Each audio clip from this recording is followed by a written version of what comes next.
Chers téléspectateurs du micro du Pasteur Bobo, partout où vous êtes à travers le monde, bonjour ou bonsoir, ça dépend de l'heure à laquelle vous nous regardez. Spécial 30 juin, nous sommes encore avec M. Dieudonné Bovessé, vice-président du Parti unique. Bonjour ou bonsoir, M. Dieudonné. Bonjour Pasteur Bobo, bonjour aux téléspectateurs. Donc nous continuons avec cet anniversaire, donc le 57e anniversaire de notre pays à son accession à l'indépendance. Donc voilà, il y a beaucoup de choses à dire. Il faut que le Congolais puisse réellement s'imprégner de son histoire. Directement, nous commençons par l'actualité. 57 ans après, mais aujourd'hui, le Congo se retrouve à Genève. Il y a une bataille juridique entre les gouvernements congolais. On voit les tambours Mwamba et l'ONU, du point de vue droit de l'homme. Il y a une guerre là-bas par rapport à ce qui se passe au Kasaï. Le Congo milite pour que le Congo puisse diriger la commission, diriger les enquêtes. Et au niveau de l'ONU, c'est vraiment la guerre. Entre autres, il y a des pays qui font pression, les États-Unis et les autres, qu'on puisse laisser la communauté internationale diligenter les enquêtes. Selon vous, 57 ans après, quelle lecture faites-vous de ces événements? Il faut d'abord que le Congolais puisse comprendre qu'il y a un génocide qui se perpétue dans le Grand Kasaï. Donc c'est une situation qui nous inquiète énormément parce qu'il y a de vies humaines. Il y a une perte de vies humaines. Il y a plus ou moins plus de 4000 personnes qui sont tuées, massacrées dans des conditions atroces. Alors, le problème, c'est que le gouvernement congolais, bon, c'est un problème qui dure depuis un temps. Mais bon, par surprise, on voit maintenant que le gouvernement congolais se presse pour diligenter une enquête qui se dit une enquête qui doit être dirigée au nom du principe de la souveraineté nationale. Mais il faut absolument que le gouvernement congolais puisse comprendre que dans cet espace, l'espace Kasaï est administré par le gouvernement central, les gouvernements en place. Et le fait qu'il y a eu des morts et qu'il y a l'utilisation des armes de guerre, et je ne vois pas, parce qu'il y a deux experts internationaux qui sont tués dans des conditions qui doivent être élucidées. Et je ne comprends pas pourquoi le gouvernement central s'entête à ce qu'il diligente ces enquêtes. On ne peut pas être en même temps juge et parti.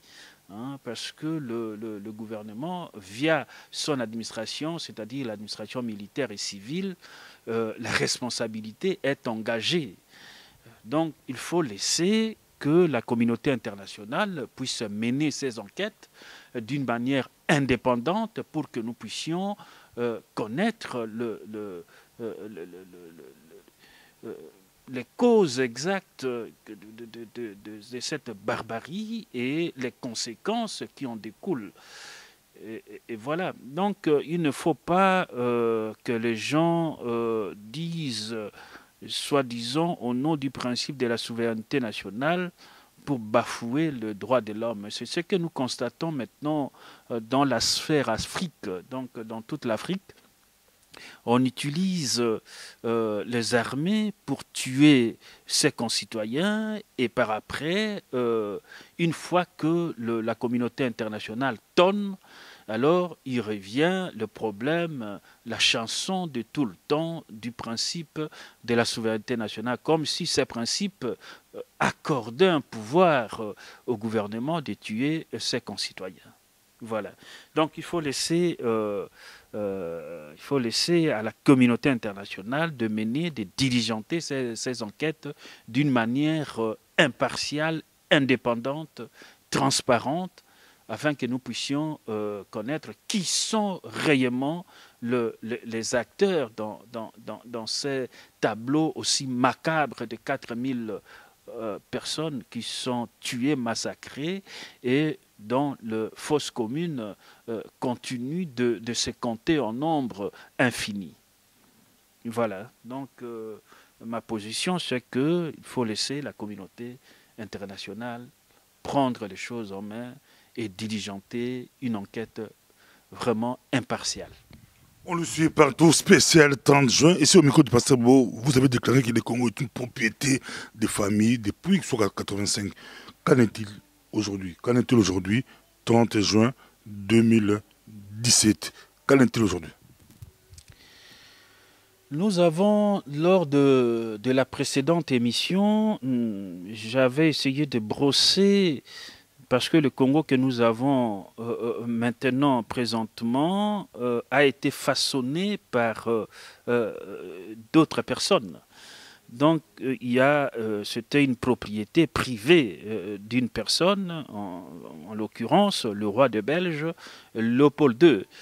Et Léopold II n'avait pas de moyens conséquents pour façonner cet État qui était 80 fois plus grand que la Belgique. Il fallait recourir effectivement au fonds. Il avait depuis, comme je l'avais dit, 1876, par la conférence de Bruxelles, la conférence géographique de Bruxelles, il avait invité des scientifiques et d'autres souscripteurs qui avaient donné de l'argent. Et en 1878 a été créée l'Association internationale africaine. Donc, ils ont donné des moyens à Stalin pour faire l'exploration du Congo, donc du bassin du Congo. Il a commencé par l'acte Victoria, en remontant avec des traités qu'il avait signés avec des chefs coutumiers, et puis il a continué jusqu'à Stalinpool, et puis il est rentré à Kinshasa. Donc, ce sont des péripéties de cet État que nous héritons aujourd'hui.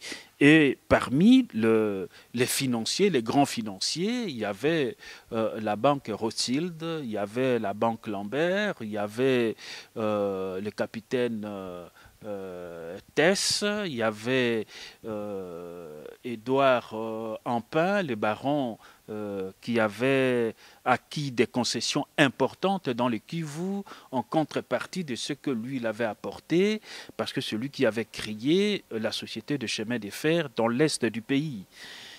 Et vers 1906, la Société Générale de Belgique qui est intervenue, dont cette société a participé à la création de l'Union minière, et ainsi de suite. Et vers 1911, en novembre, le 15 novembre 1908, le roi, vu cette campagne de presse internationale contre la cruauté qui s'est passée dans le Congo, dans l'État indépendant du Congo, le roi a cédé sous la pression surtout américano-anglaise. Il a cédé l'État indépendant du Congo à la Belgique. Et depuis lors, avec le premier, il y a eu le premier ministre de l'époque, ministre des colonies, M. Rankin, qui a essayé d'administrer autrement cet espace congolais. Donc nous avons continué jusqu'en 1911. Nous avons vu, en dehors des caoutchoucs, parce que de 1900 à 1908, il y a eu ce que nous avons vu. Donc il y a eu une sorte de, certains diraient, de génocide. Et il y a eu au moins la moitié de la population congolaise qui a été décimée pour l'exploitation, la récolte de caoutchouc. Et puis, vers 1911, il y a eu l'apparition du diamant. et aussi en 1911, la première coulée du cuivre des lignes minières. Et nous sommes entrés en guerre, notamment, normalement, on ne devait pas rentrer en guerre, hein, parce que l'acte de Berlin imposait une certaine neutralité à la Convention du bassin du Nil, donc non, le bassin du Congo, hein, une certaine neutralité. Mais vu les incursions des Allemands dans les frontières congolaises, le gouvernement belge à l'époque a été obligé de mobiliser la force publique. Et la force publique s'est remobilisée et puis a appris ce que nous avons dit à l'époque, le Rwanda, le Burundi, parce que le Rwanda et le Burundi étaient des colonies allemandes.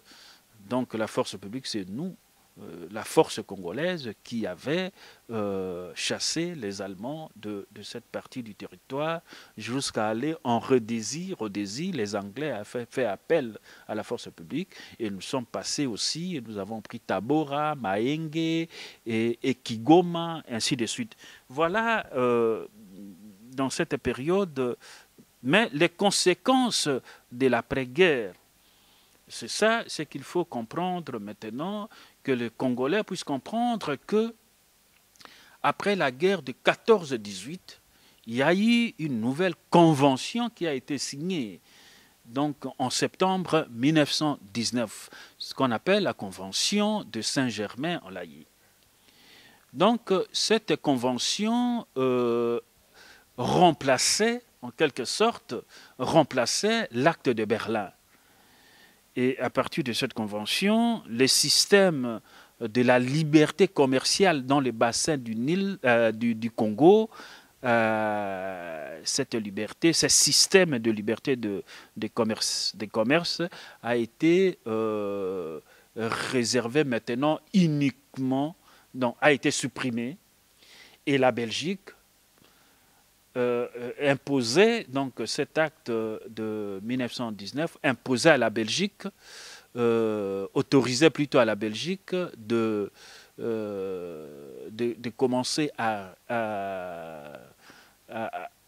demander, à exiger les droits d'entrée de navigation de navires, les droits d'entrée de toutes sortes de navires dans les bassins du Congo, ainsi que librement de définir le prix de matières qui va rentrer, des marchandises qui vont rentrer dans le Congo et sortir. Voilà à peu près dans l'après-guerre comment ça s'est passé, mais on est arrivé en 1920. En 1920, donc après cette convention de septembre 1919, il y a eu, sous l'impulsion, bien évidemment, du ministre des colonies de l'époque, s'appelait Louis Franck, il y a eu un large programme de travaux publics qui a été lancé sur l'ensemble du Congo. Donc c'est à partir de ces moments-là, début des années 20, que la capitale du Congo a été transférée à Kinshasa. Donc il fallait construire Kinshasa aussi et les autres grandes villes qui commençaient à prendre forme à l'époque. Donc c'est à partir de ces larges programmes de travaux publics que nous avons vu que les gens ont constaté à l'époque qu'il y a eu des développements de ports, des équipements de ports, il y a eu des développements de communication et puis la conjoncture économique était bonne parce que le Congo commençait à beaucoup exploiter, exporter, il y a eu une certaine croissance économique. Et nous sommes arrivés pendant cette période de développement que nous avons vu, il y a la fondation Reine Elisabeth à l'époque qui avait soutenu énormément, qui avait apporté son aide sur le plan médical, sur l'ensemble du territoire congolais. Donc, il y a eu ce développement. Malheureusement, ce développement économique a été freiné par la grande crise mondiale hein, de 1930. Donc de 1930 à 1935, il y a eu cette crise économique et cela a ralenti un petit peu l'économie du pays. Mais la reprise a été vite faite parce que le Congo avait, comment dirais-je, avait commencé à accroître encore plus ses exportations à l'époque. Et puis, directement, nous sommes entrés dans la Deuxième Guerre mondiale. Et l'entrée du Congo dans la Deuxième Guerre mondiale était un moment capital parce que le Congo était pris en crise économique et financière. Donc il y a eu la haute conjoncture économique et cette entrée en guerre est arrivée au moment où nous avons eu cette rupture brusque avec la Belgique parce que la Belgique a été occupée par l'Allemagne. Et donc, comme la Belgique a été occupée par l'Allemagne, il fallait absolument, parce que notre économie était en interdépendance avec, avec la Belgique. Donc, il fallait faire de sorte que maintenant le Congo, la Belgique occupée, le Congo ne pouvait plus importer de produits à partir de la Belgique. D'où était arrivée la nécessité de trouver d'autres sources d'importation. C'est en ces moments-là que l'Amérique est intervenue et voilà, nous avons continué sans la Belgique pendant 5 ans. C'est à partir de ces moments-là que pendant la Deuxième Guerre mondiale, comme sur le plan militaire, on n'avait pas de problème avoisinants, c'est-à-dire nos voisins, il n'y avait pas de problème, il n'y avait pas de soucis. Nous avons donné à la Belgique, donc le Rwanda et Burundi étaient devenus sous mandat belge, parce qu'à l'époque, en 1919, lorsqu'il y a eu cette convention, il n'y avait pas encore l'ONU, mais il y avait la Société des Nations. Et via la Société des Nations, on a mis les deux pays sous mandat de la Belgique. Et pendant la Deuxième Guerre mondiale, comme il n'y avait pas d'ennemis immédiats, nos efforts étaient concentrés beaucoup plus vers, vers Abyssinie. Abyssinie, c'est-à-dire l'Éthiopie, où les troupes italiennes avaient occupé. Donc les Italiens avaient occupé Abyssinie. Mais comme les Italiens étaient dans les camps des nazis, donc alliés d'Hitler, les forces nazies, donc nos préoccupations étaient beaucoup plus, il faut aller vers Abyssinie. Et c'est ce que nous avons fait. Donc la force publique a pris la direction d'Abyssinie. On est arrivé à Abyssinie et il y a eu des détachements. Je rappelle tout simplement que pendant cette Deuxième Guerre mondiale, nous avons eu des vaillants militaires comme Bobozo qui avait un détachement d'artilleurs, et il a pris à Sosa, Gambela, et puis il y a eu un autre détachement qui est arrivé vers Sayo. Aujourd'hui, quand on parle de Likili, c'est quelqu'un qui avait commandé un détachement d'artilleurs aussi. Quand on parle de Likili dans l'armée, c'est un recrue, ce sont des recrues et tout ça. Et cet homme avait capturé des généraux allemands, italiens de l'époque, avec des armes, un arsenal militaire important. Et pendant cette Deuxième Guerre mondiale, c'est là où naissait l'éveil politique. Parce que les gens se sont dit, nous nous battons pour la Belgique qui est occupée. C'est-à-dire nous nous battons pour sa liberté. Donc, en se battant pour sa liberté, nous constatons que nous devons aussi nous battre pour notre propre liberté aussi. Les Congolais ont combattu pour la liberté de la Belgique. Voilà. Donc, nous avons combattu nous avons mis nos moyens, parce que la richesse du Congo, les mines, les plantations, la forêt, les soldats, les armes, nous avons mis ça à la disposition, je dirais, des alliés. Hein, des alliés, c'est-à-dire ceux qui combattaient le nazi. Donc, cela veut dire que le Congolais a pris conscience que nous avons une partition à jouer dans le concert des nations. Donc cette partition, c'est que nous pouvons évoluer sans la Belgique. Et l'éveil de conscience patriotique, l'éveil de conscience pour l'indépendance naissait à partir de ces moments-là. Et c'est à partir de ces moments-là, pendant la Deuxième Guerre mondiale, que le Congolais, et cette discrimination n'était pas seulement contre les Congolais, c'était aussi dans une certaine mesure contre certains Belges aussi. Les Belges qui étaient dans les colonies n'avaient pas le droit de former des syndicats. Ils n'avaient pas le droit de vote. Donc c'est en ce moment-là que le Congolais s'est dit avec d'autres Blancs qu'il pouvait créer des associations syndicales. Bien que c'était interdit, mais ils ont forcé les choses et ils ont créé des associations syndicales. Et après, nous avons constaté qu'avec la bombe atomique qui a été larguée à Nagasaki et Hiroshima par les Américains, cet uranium a été vendu par les Belges. Et cet uranium, c'était un uranium congolais, hein, du Katanga.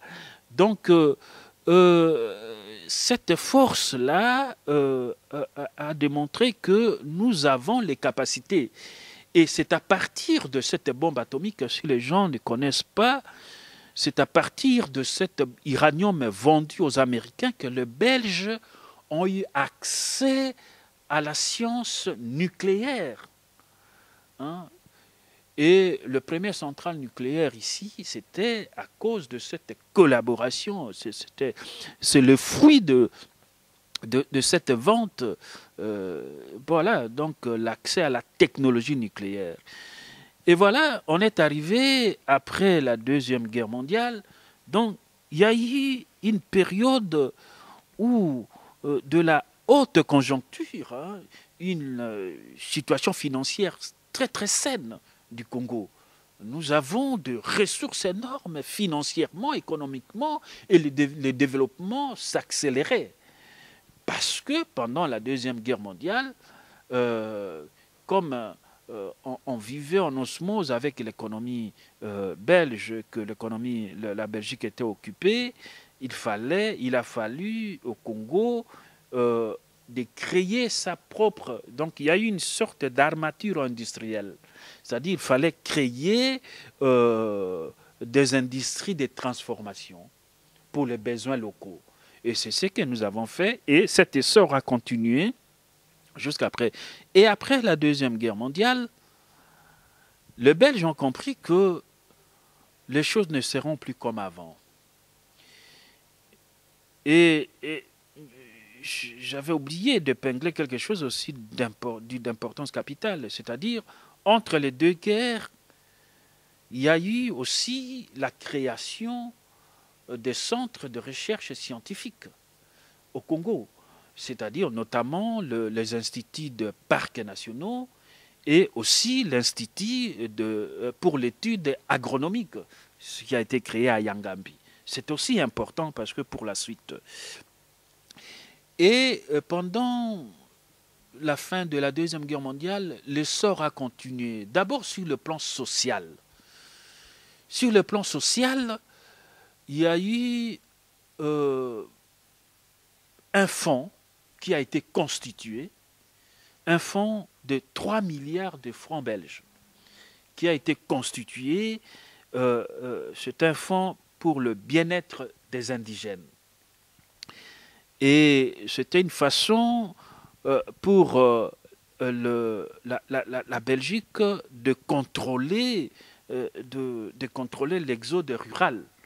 Donc il fallait créer des centres d'intérêt dans des communautés rurales pour que les gens puissent se maintenir donc dans les zones rurales.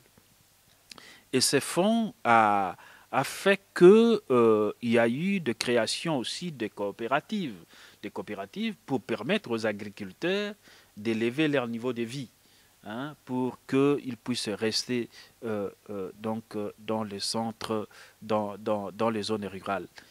À côté de cela, il y a eu aussi le développement urbain. Et c'est de là que les problèmes vont arriver. Et la conscience politique va, comment dirais-je, va s'éveiller. Il y a eu cet éveil de conscience politique pour l'indépendance. Pourquoi? Parce que avec ce développement urbain, il y a eu la création, nous avons vu même à Kinshasa, que dans l'espace urbain, il y a eu la création, la construction de maisons neuves. Nous avons vu à Lemba, à Bandal, et puis à Matete, un peu partout à Kinshasa, les Belges ont construit des maisons avec des sanitaires, avec tout ce qu'il y a pour que le Congolais puisse, à l'époque, être à l'aise. Donc, malheureusement, politiquement, ce n'était pas suffisant. Malgré qu'il y a eu la politique des mérites civiques et d'immatriculation pour les évolués, hein, pour que les évolués puissent avoir le même niveau que le blanc. Malgré cela, la conscience politique faisait son chemin. Et en 1955, lorsqu'il y a eu le plan Van Bilsen, en 1955, c'est à partir de ce moment-là qu'en 1956, il y a eu en quelque sorte la réponse au plan Van Bilsen. La réponse est venue directement d'un groupe, d'une association culturelle qui gravitait autour de la forte personnalité de l'abbé Maloula, qui était devenu plus tard archevêque et puis cardinal. Donc, ils ont lancé ce qu'on appelait le manifeste de la conscience africaine. Et la même année, il y a eu aussi une autre association culturelle, la BACO, qui a lancé aussi son manifeste. Et l'unanimité de tout cela, c'est que tout le monde, tous les Congolais, que ce soit du côté du manifeste de la conscience africaine ou du manifeste de la BACO, l'unanimité faisait que on réclamait la fin du régime colonial. Mais cela n'excluait pas que nous puissions rester, d'avoir un lien avec la Belgique. Mais cela dépendra bien sûr, évidemment, de la décision de la population. Voilà quand on est arrivé à cela, et la Belgique, en réponse à cela, parce qu'en ce moment-là, c'était le gouverneur général de l'époque, c'était M. Pétillon. En réponse à cela, au lieu de comprendre que les choses évoluent très vite, il a suspendu 2 organes de presse.